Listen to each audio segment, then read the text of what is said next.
মিলিতভাবে ফ্যাসিবাদের বিরুদ্ধে রাজপথে রুখে দাঁড়াতে পেরেছি। আজকে দেশে নির্বাচন নিয়ে যে সংকট তৈরি হয়েছে কিংবা রাষ্ট্র সংস্কার নিয়ে আমি মনে করি অহেতুক বিতর্ক এবং বিভাজন হচ্ছে, এইটাকে কমিয়ে আনার জন্য বিএনপি একটা বড় রাজনৈতিক দল হিসেবে ভূমিকা নিতে পারে।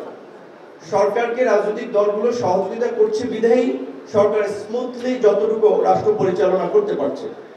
সংস্কারের প্রশ্নেও বিএনপিকে আমি মনে করি একটা ভূমিকা নিতে হবে। কোন কোন জায়গায় বিশেষ করে রাজনৈতিক দলগুলোকে নিয়ে ঐক্যমত্য তৈরি করা যায়। সরকার অনেক ক্ষেত্রে পারছে না, সেই বিভাজনটা আমরা দেখছি যে সরকারের উপদেষ্টাদের বক্তব্য এবং সরকারের কিছু পক্ষপাতমূলক আচরণের কারণে কিছুটা বিভাজন তৈরি হচ্ছে।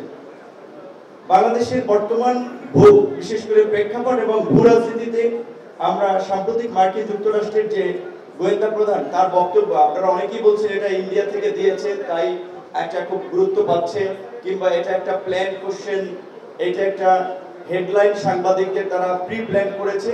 কিন্তু এই বক্তব্য কিন্তু 9/11 এর ওয়ার অ্যান্ড টেররের মতো আমি পশ্চিমাদের একটা ন্যারেটিভ যে বাংলাদেশকে ঘিরে ইন্ডিয়া তৈরি করেছিল এবং সেটা পশ্চিমাদের আপনার গিলিয়েছিল, সেই পুরানো ন্যারেটিভের ক্ষেত্রে আমি কিন্তু দেখতে পাচ্ছি সেই জায়গা থেকে বিএনপির এখানে বড় রাজনৈতিক দল হিসেবে রাষ্ট্র পরিচালনার অভিজ্ঞতা রয়েছে।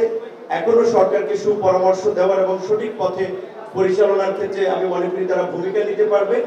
তাই আমার মনে হয় যে নির্বাচন যত দেরিতে হবে সংকটতর তত ঘনীভূত হবে, এবং নির্বাচন যত দেরি হবে ষড়যন্ত্র তত ডালপালা মেলবে। নির্বাচনবিহীন অনির্বাচিত একটা সরকার দেশে থাকা মানেই হচ্ছে আসলে অনেক ধরনের ফায়দা নেওয়ার রাস্তা খোঁজা।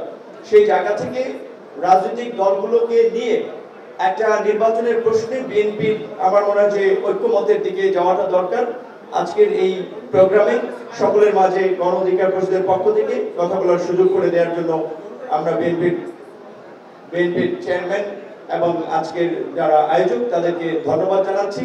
এবং আগামীতেও রাষ্ট্র সংস্কার জাতীয় ঐক্যমতের ক্ষেত্রে বিএনপির যে কোনো ইতিবাচক সিদ্ধান্তের সাথে আমরা আছি। ধন্যবাদ।